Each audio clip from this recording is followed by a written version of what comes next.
Welcome back. Now, Kenyans living abroad sent home a record $3.7 billion in 2021 as they supported families at home during the festive season.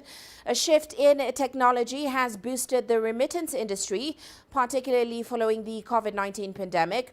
We saw remittance inflows continue to grow steadily over the last 7-year period, representing an average annual growth rate of 14%.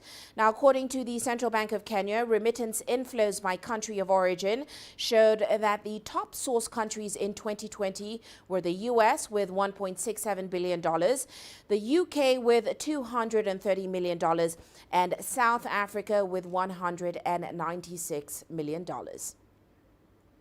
Well, let's now get more on those findings from Managing Director of Pangea Trust, Anne Lawi. She joins us now via Zoom. Great to have you with us on the show today, Anne. Now, we definitely expected to see the pandemic greatly impact remittance flows this year, last year as well.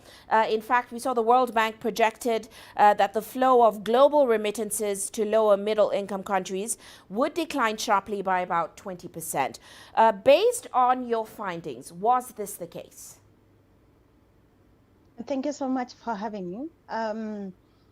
The finding for the diaspora remittance mapping that we have done in 2021, supported by CEDA, shows that remittances were on the increase, and that was led by with pandemic. There was cut of livelihood support for low-income countries. That meant that more families needed to be supported.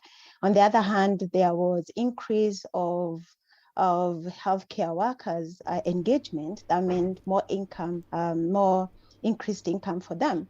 So with that, two dynamics led to increase of remittances sent back home. The other consideration was also the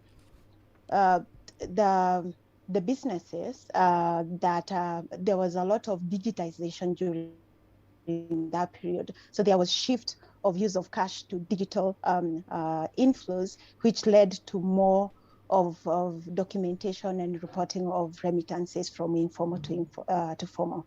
Now, quite interesting is that your findings also show that there continues to be high appetite for investment opportunities in Africa from the diaspora.